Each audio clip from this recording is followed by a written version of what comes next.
Hello, everyone. Welcome to week 2 of the book club for the 90 Days Soulmate Plan.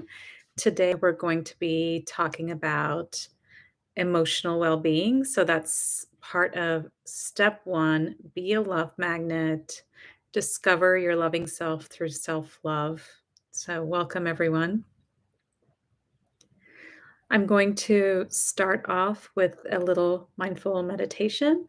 So I invite you to close your eyes. And before you close your eyes, close any apps, silence your phone. Let me make sure my phone is silenced. Turn off your email and just bring yourself to this present moment, this time for yourself, this time for your love life, this time for your soulmate journey. The most important part of your life, your personal life. So I invite you to close your eyes and we're just going to do like a 10-minute meditation. I'm going to ring the bell 3 times and then we'll start.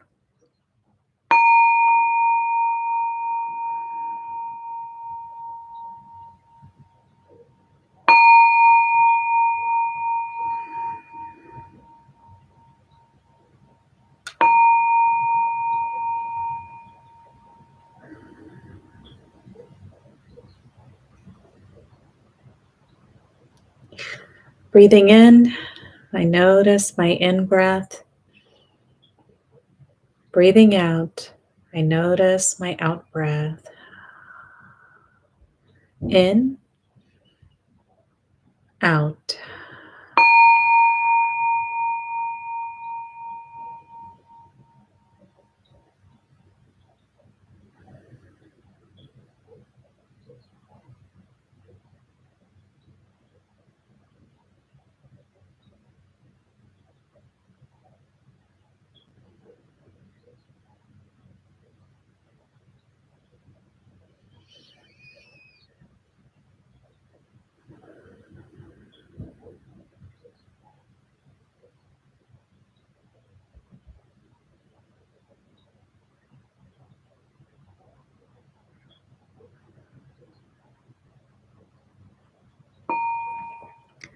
Breathing in, I notice the quality of the sensations of my in breath, the air flowing through my nose into my body.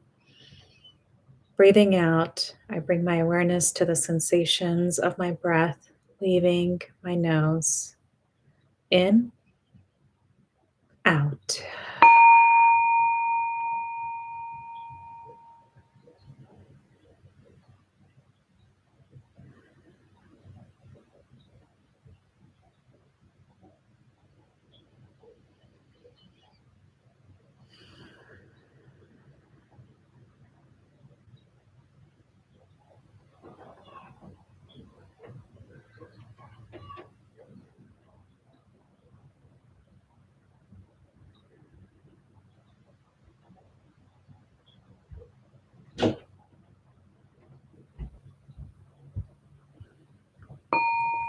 Breathing in, I notice the sounds around me, the sensations around me.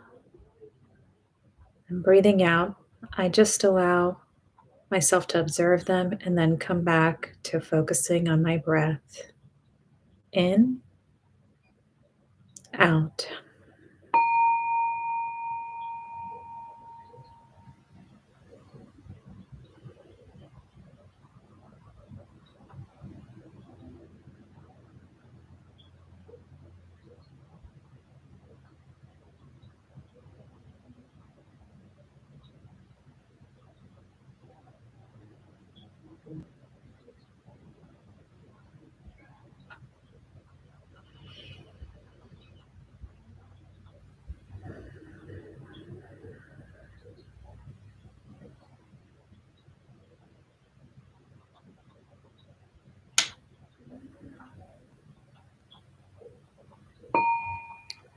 Breathing in, I bring my awareness to the sensations in my body, from my head to my feet. Breathing out, I send love and appreciation for these sensations in my body. In, out.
Breathing in, I bring my awareness to these sensations in my body, whether they are uncomfortable or not.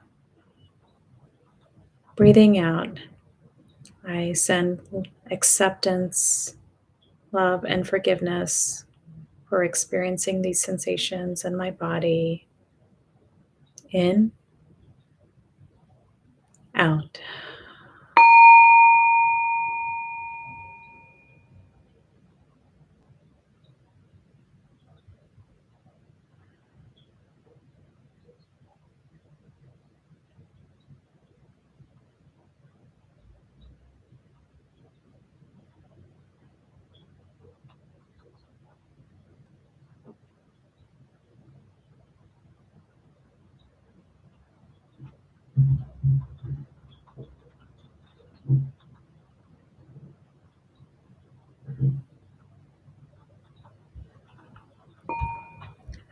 Breathing in, I notice any emotions or feelings coming up in my body, good or bad emotions, just noticing the sensations of these emotions. Breathing out, I simply observe them and accept them. In, out.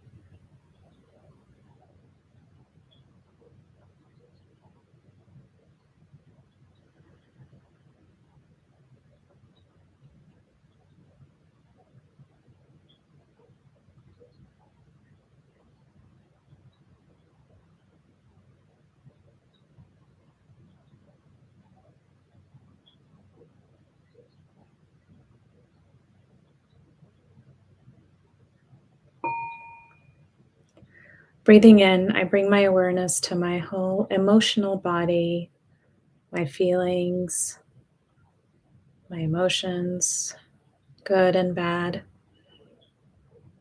Breathing out, I give gratitude and love and acceptance of my emotional body. In, out.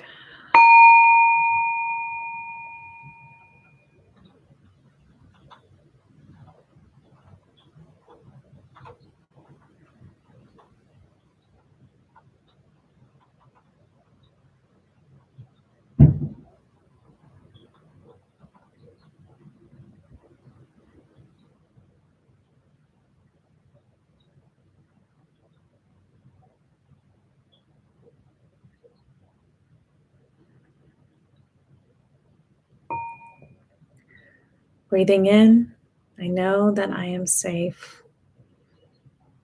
Breathing out, I know that I am whole and complete. Safe, whole, and complete.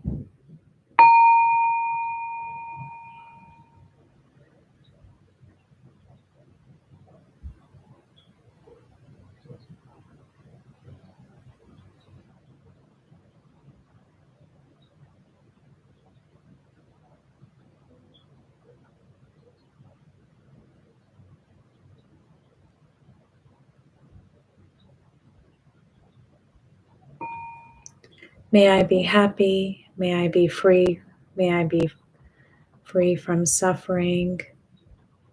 May my loved ones be happy. May my loved ones be peace. May my loved ones be free from suffering. May all beings be happy. May all beings be peace. May all beings be free from suffering.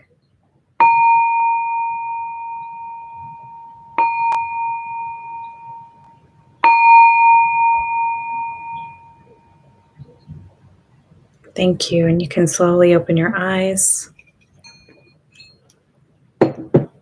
So we start off with some mindful meditation. It's actually a facilitation that I learned through the Thich Nhat Hanh community. Thich Nhat Hanh is a Buddhist monk, a Vietnamese Buddhist monk, whose work has greatly influenced me. I'm curious, how was that meditation for you? Or would you like to share where you're viewing from? Thank you again for joining me today. And so I'm going to just start off with reading from the book. Today we're discussing emotional well-being, building a foundation of empathy and resilience. Thank you, Kathy. Yes, may he rest in peace. I know. I feel peaceful. Me too. I feel so joyful that I was so influenced by him and his life and his practice. It's actually his teachings that brought me and Christian together, which is really cool. That's how we both kind of met, was in this tradition, in the Plum Village tradition. Yeah, thank you. Okay, emotional well-being, building a foundation of empathy and resilience. So we're on page 94. So we talked about mental well-being and spiritual well-being. Now we're going to be talking about the third pillar of self-love, which is emotional well-being. And for me, this is one of the most important pillars. We don't talk about emotional well-being in our society, and we focus a lot on mental well-being, but emotional well-being is actually very underrated. It's probably the most important because emotional connection and emotional safety is actually what we're all seeking. And we're seeking it from ourselves and from our relationships, and especially our intimate relationships. And so I really believe that as women, we have the power to be emotional leaders in life, in our personal life, at work. And it takes skill, it takes self-awareness and skill to become an emotional leader. And when you are an emotional leader, you get to model to your partner what kind of relationship you want and the kind of emotional connection you want. You can build emotional connection with your partner, which is probably the most important kind of connection to have, because when you go through life's ups and downs, even if you're single and dating, having a strong emotional resilience connection with yourself is really important. Okay. For a long time, I repressed my feelings. I didn't know what to do when I got excited, depressed, angry, or insecure.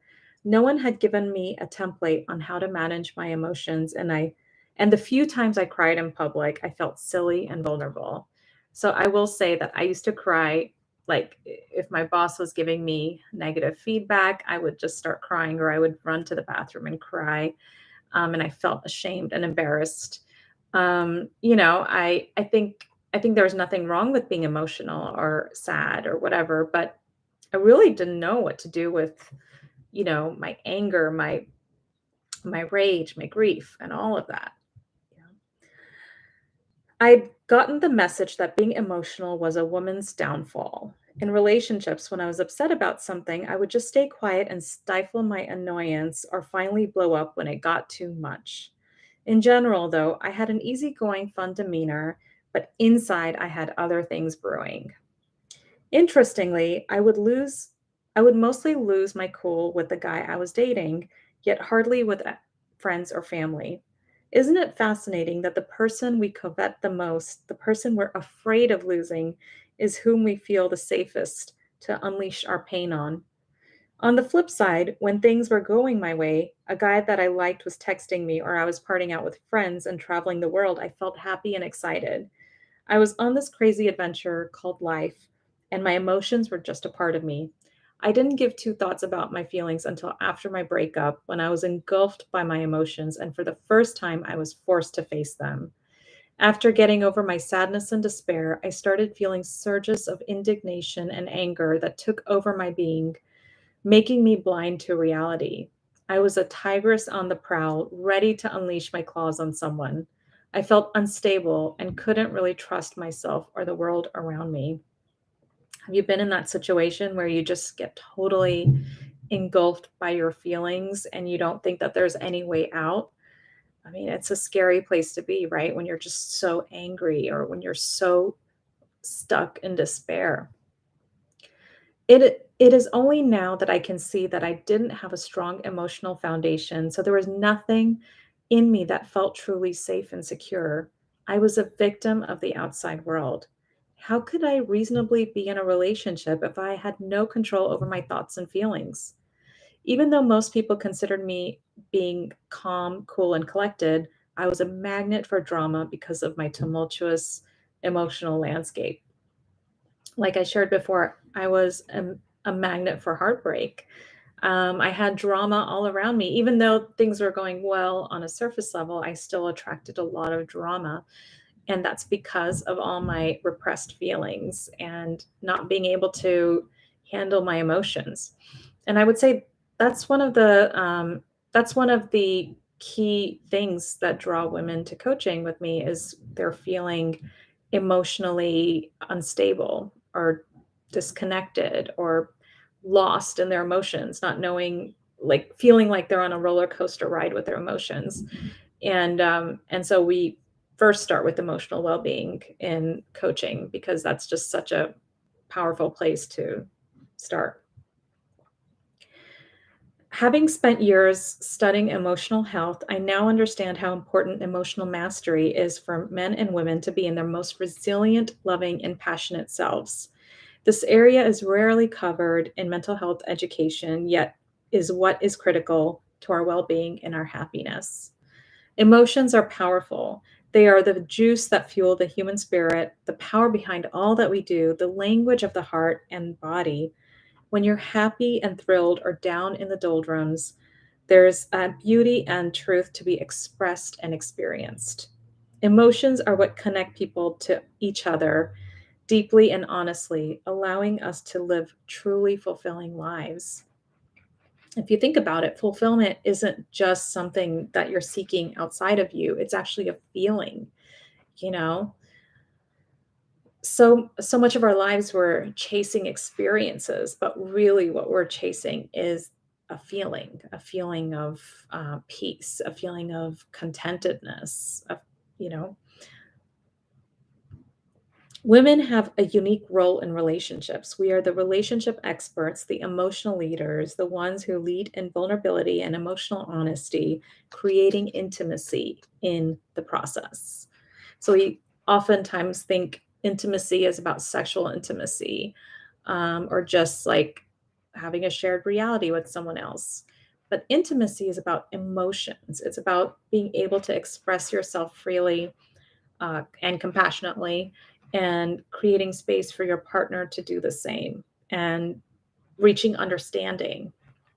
And understanding is what leads to intimacy in a relationship. This unique gift is conferred upon us biologically and spiritually. We lead the way for our partners and children to know what it feels like to be emotionally honest and connected. Yet, we flounder in this area because for all our lives, we've been living in a state of emotional shutdown and disapproval, along with not knowing how to deal with our own feelings. Have you been there? Have you felt that in your life? Have you do you feel that right now? The feeling of insecurity arises when you feel emotionally unsafe within yourself. So this is really important, okay?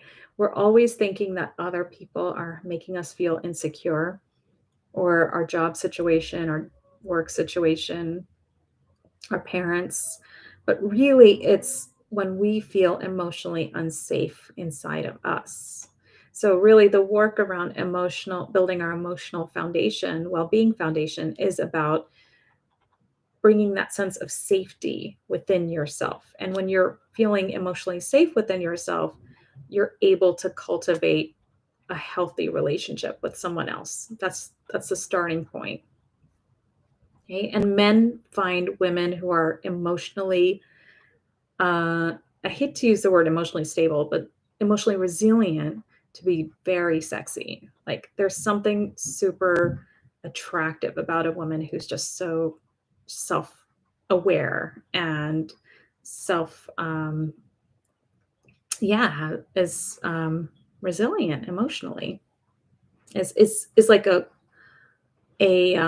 anchor. You become an anchor for other people when you're emotionally secure within yourself. When you struggle with understanding and handling your own feelings, you feel lost. You go through emotional ups and downs, from being a doormat to a bitch and making embarrassing mistakes along the way. You piss someone off you didn't mean to, send explosive texts, or become appeasing to a point of losing your sovereignty. How can you even your how can you even begin to trust yourself if your emotions are haywire? And I think this is a really important point. We lose trust in ourselves because we don't trust our emotions. And when you lose trust in yourself, you can't trust other people.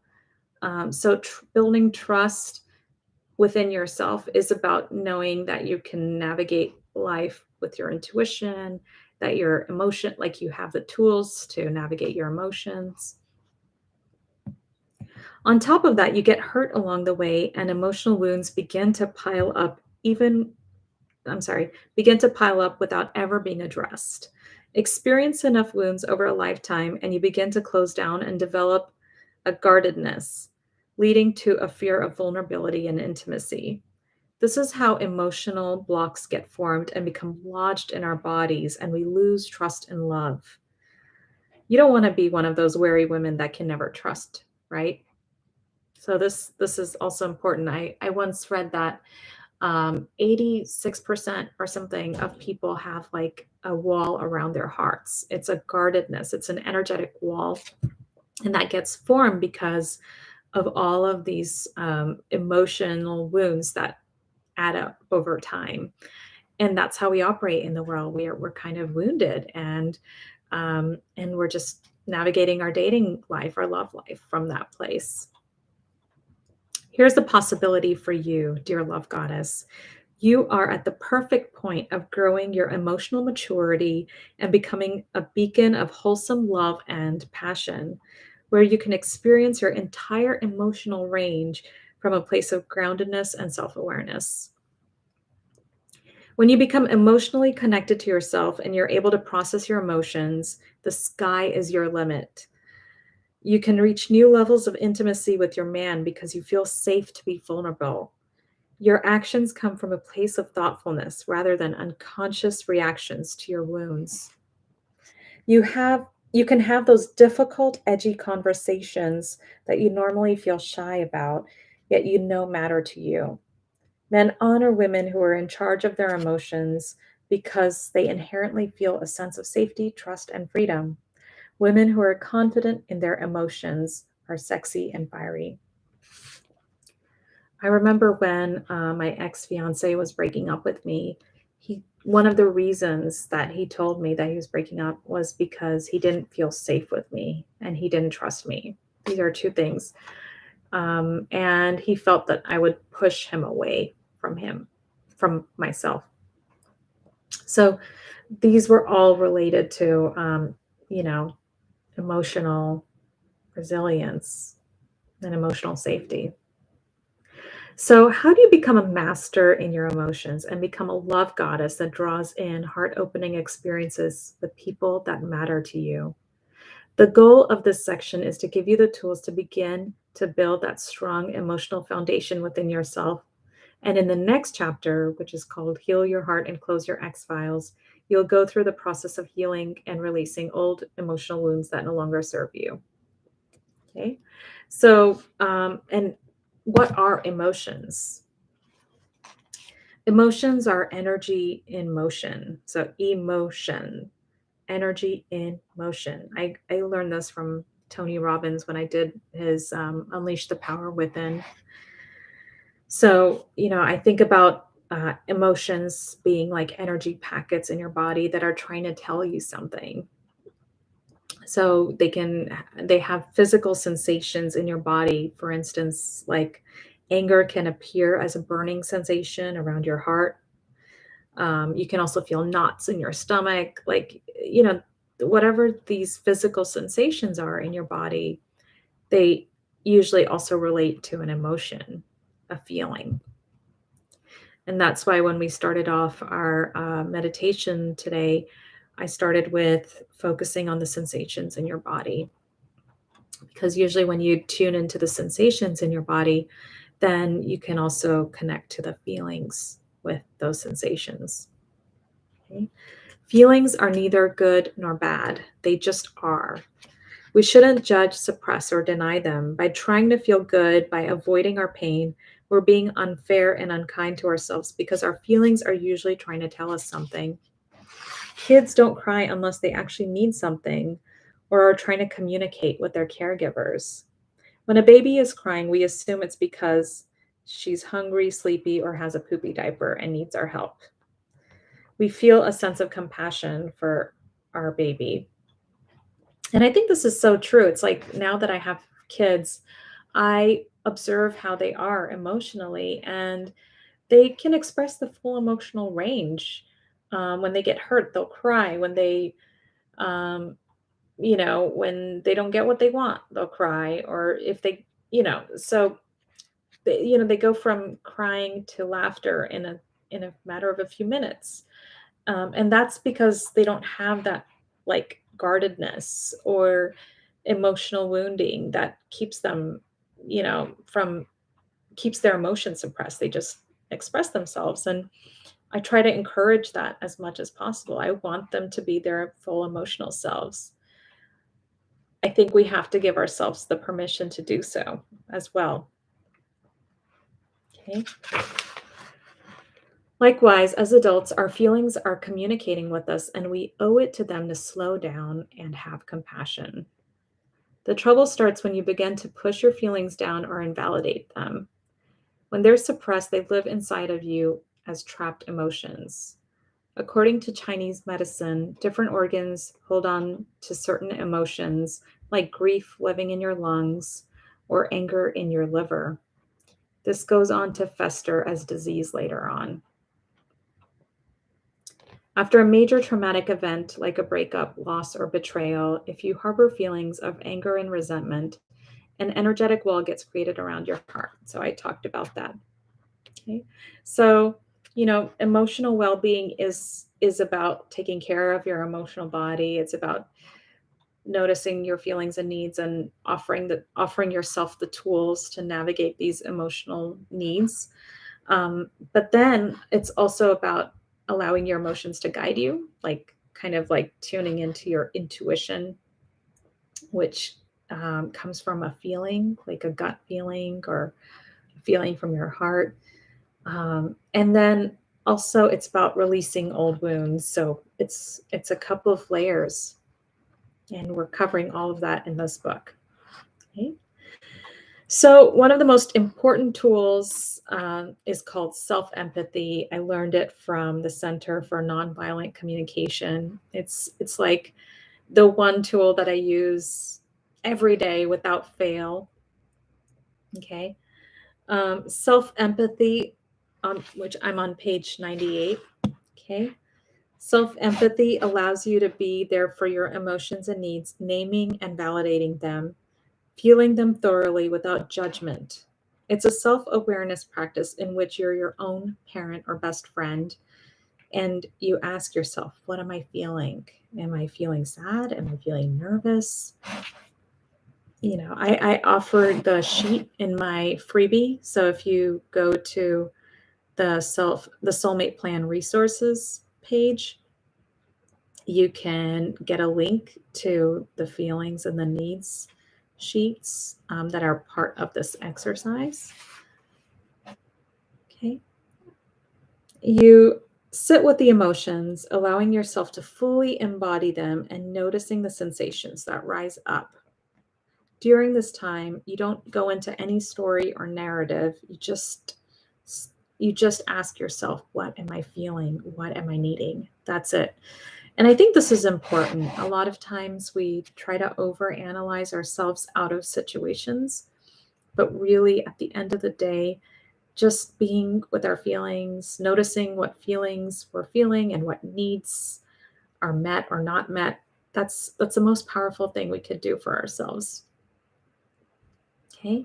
Through practicing this regularly, you begin to feel like your own empathy cup is full because your feelings, which are like little children, need to be felt, seen, and heard and get the attention that they need.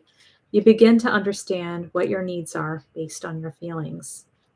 It's from this place of your own cup being full that you can effectively be with someone else's emotions and connect with them deeply without your own sense of emotional neediness getting in the way. So I will say, like, anytime I get into an argument with Christian, my husband, rather than reacting and lashing out on him immediately, I take a step back and I practice self empathy. And I really just offer myself, like compassion for what I'm feeling. I allow myself to feel the feelings. I notice my needs. And it's only when I'm feeling complete having done this, then I will go to him and tell him, what I need to, or make a request. And because a lot of the times, someone will trigger us, but it's not really their fault. It's a trigger that we have within ourselves. It could be a trigger from a past, um, you know, from your childhood, an event in your childhood, and it could be something that's rubbing you the wrong way right now. Like someone is, someone says something, they don't mean to say it in a hurtful way, but you felt hurt by it because you're triggered. And so sometimes, when you're offering yourself self empathy, you're just giving yourself what your inner child needed to feel and to be witnessed. So you become a magnet for an emotionally available man because you're emotionally available. So this is the most important point of doing all of this is a lot of times women come to me because they're attracting emotionally unavailable men or narcissists or men who don't commit. So it really starts with you. Like if you're emotionally unavailable, then that's what you're going to attract.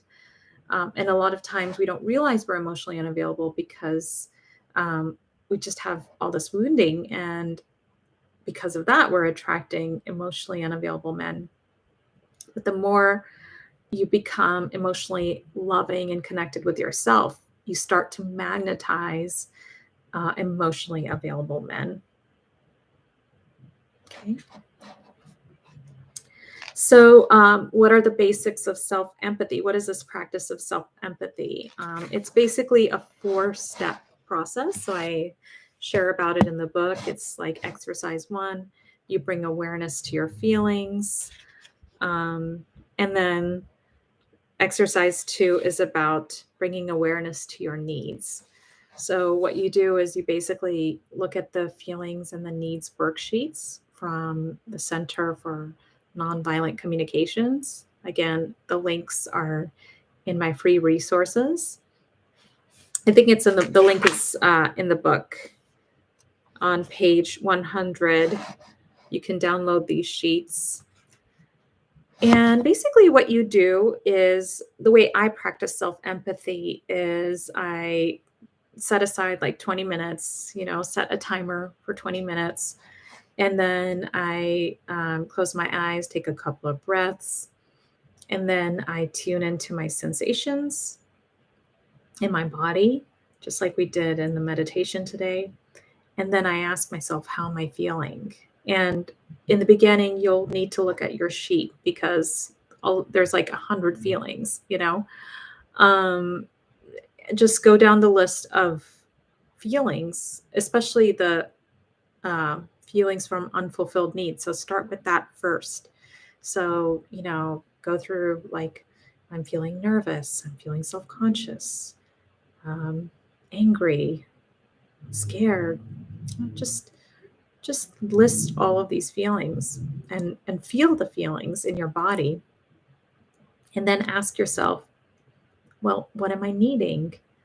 And again, look at the needs list that's provided, and you go through the list of needs and you say, okay, I'm needing comfort, I'm needing to see and be seen, I'm needing partnership, I'm needing consideration,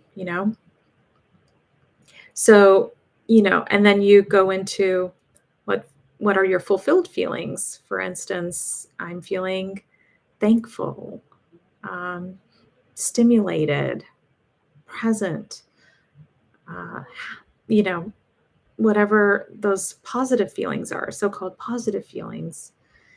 And then I ask myself, well, what am I needing? What needs of mine are being met? My needs for self expression, communication, learning, progress, these needs are being met. So it's a four-step process. It's noticing your unfulfilled feelings, your unfulfilled needs, and then fulfilled feelings and fulfilled needs. And then you just love, accept, and forgive yourself for all of these feelings and needs. And then you and the 20-minute, like whatever container you have. Okay, so this is the self-empathy process. It's a very powerful practice. I mean, if there's one practice you can take away from this whole book, it would be that. And you will see that your empathy cup is going to start filling up, and you'll notice a shift in your life. You'll start noticing that you're going to start feeling more safe within yourself, within your body. Okay, so any questions?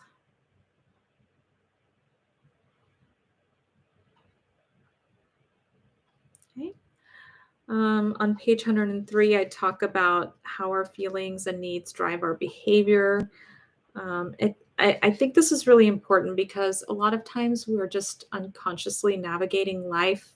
We're unconsciously navigating dating, being on apps, relationships, and we don't realize that a lot of times we're being driven by some need that we don't even know needs to be fulfilled. And so we feel something and then we act. We feel something and then we act. This process allows you to slow down so that you can feel what you're feeling, you acknowledge your needs, and then you become creative with how to fulfill those needs. You don't have to just live life in autopilot. You can become more conscious about how you're fulfilling your needs, and how that supports you in your emotional well-being. Okay. So I give tips on emotional self-care. So you can go to page 105. Emotional self-care. Honestly, I think like if there's any sort of self-care that you can offer yourself, emotional self-care is so important, so important. I give a list of tips on how to practice emotional self-care. The first one is rest. So just give yourself the permission to rest a lot. Okay. I can't emphasize how important it is to sleep or lay down when you're feeling tired, especially when you're going through spiritual growth or a recovery process like you are in this book. Resting has a way of calming your nervous system, and so much occurs when you're sleeping. Okay, I recommend that you sleep 7 to 8 hours a day. And number two, is move your body. That this is an important aspect of emotional well-being. Yoga, indigenous cultures, people dance a lot, stomp their feet. If you look at deer, they shake themselves out after being chased by a predator, and they're different. Even children, look at how children like throw tantrums. They use their whole bodies, right? So it is really important to use your body and exercise to help take care of your emotional body. Number 3 is seek out professional support. So many times we go through life holding our own problems in our hearts, which becomes unbearable. Since being in love recovery, I found it indispensable to have someone to listen to me and help me through my stuckness or overwhelming emotions. When you have someone holding your emotions, your emotional cup becomes bigger and you can deal with even more. I've really noticed that. For instance, Christian and I, we have a couples coach, a therapist, and she's amazing. She's able to help us navigate through so many ups and downs in our marriage or in life. And, like we're able to have so much more compassion for ourselves and each other and see new possibilities. So I really, I just feel every couple should have a couples coach or a couples counselor or therapist. You need someone to help hold your emotional cup, like help you. What did I say? Yeah, your emotional cup becomes bigger, and you can deal with even more. If you've experienced severe trauma, such as from an abusive relationship or a painful sexual experience, you might want to consider psychosomatic body work and healing, such as rolfing or trauma-informed yoga. There's a book that's wonderful. It's called The Body Keeps Score, and it talks about how the body holds trauma, and this is really important. This work, you know, around psychosomatic healing of your emotions. It's like if I highly recommend it. Okay. Number 4 is walk barefoot on the ground. I think the earth has such healing properties, and we connect with our electromagnetic field with the earth's electromagnetic field, and there's like a healing that happens, a natural discharge, emotional discharge that happens when you walk or lie down on the earth. Number 5 is hold space for intense emotions. So I share a couple of practices. So if you're doing this work and you're feeling like extreme anger or rage or grief, despair, all of it, you need a couple of tools to help you navigate them. And I've learned these through different trainings. For instance, I did a course with Mama Gina in New York. She leads programs around feminine mastery, and it's all about experiencing the feminine, our feminine side, all our emotions. She calls it the 88 keys, and she gives a couple of tools like swamping. So Mama Gina is actually Regina Thomasauer, who I mentioned in the book on page 107. She created this tool called swamping, and it's about dancing through your emotions. I talk about self-empathy on fire. So that's about really feeling your emotions. Like, let's say you're sitting there and anger comes up, like really just being there for all the sensations coming up and without reacting, just from a place of self-love and self-compassion.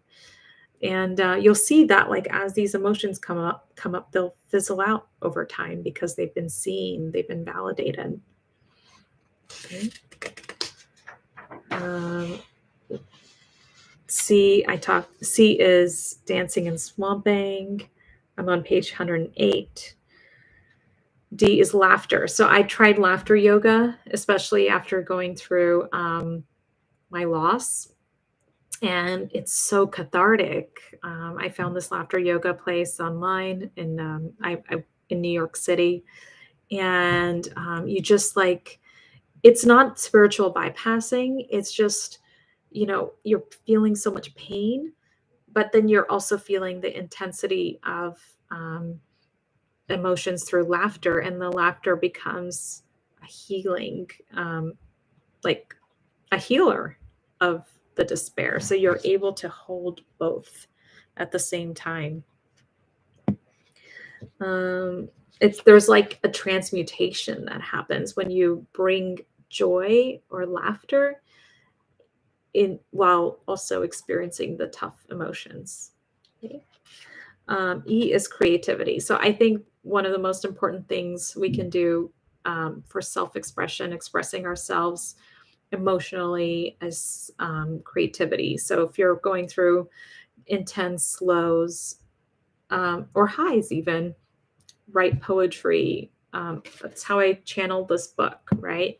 I channeled it during COVID, actually. I was going through ups and downs through COVID, and I would just sit there and I would write because I found writing to be so cathartic.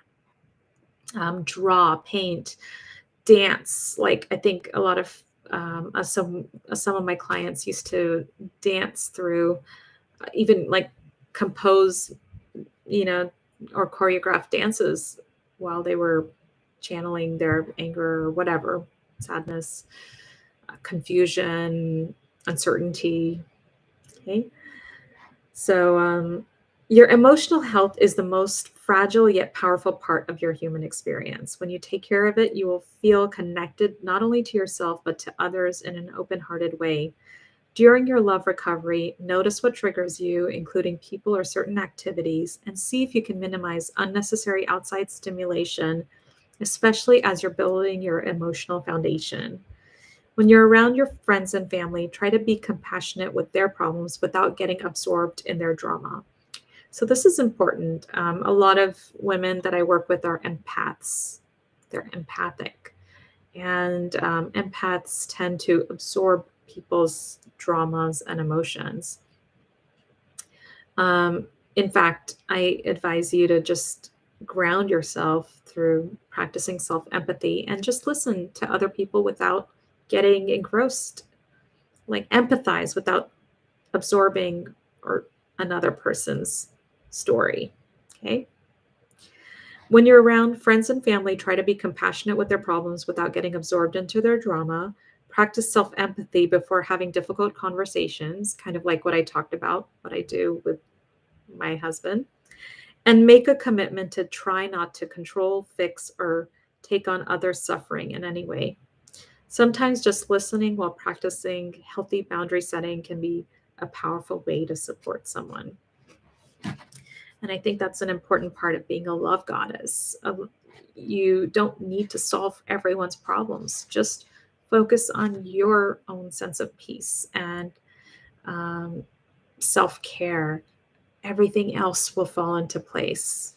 Okay? People will notice how you're practicing self care, and they'll start to emulate it. It's a positive chain reaction. Okay, and you're also ending generations of drama within your own family when you start setting boundaries and trying not to control and fix other people. You're just focused on um, yeah, what's healthy for you, and people will begin to shift their patterns with you when you do that, when you make that commitment to yourself. Okay. So we're done with this reading on emotional well-being. Um, do you have any questions, any thoughts, any experiences that you'd like to share? Hmm.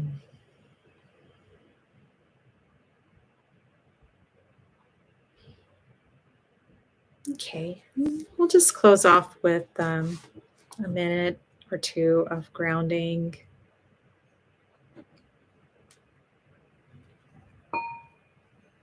I'm going to ring the bell.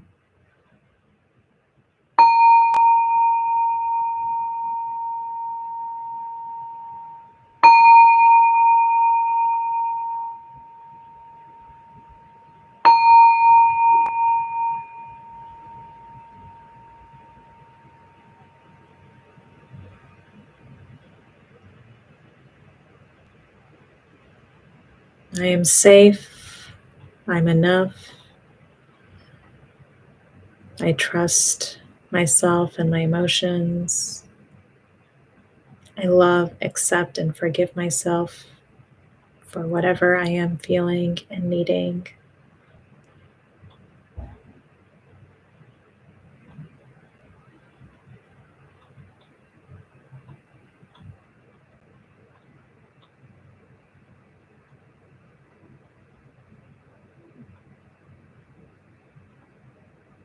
I love, accept, and forgive myself.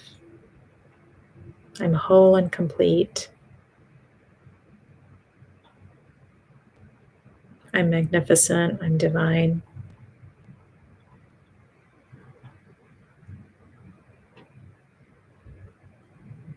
May I be guided to living to my full self-expression.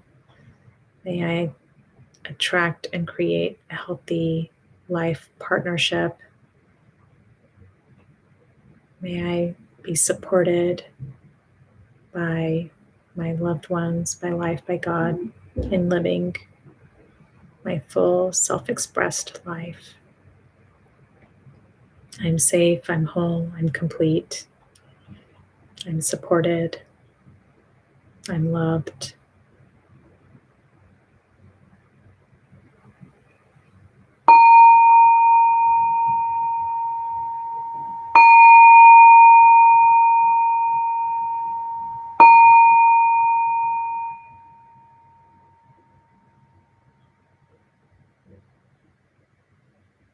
Thank you. It ended up being just some affirmations to end with. Thank you so much for joining our book club today. I look forward to connecting with you. Have a blessed Christmas. Thank you, Kathy.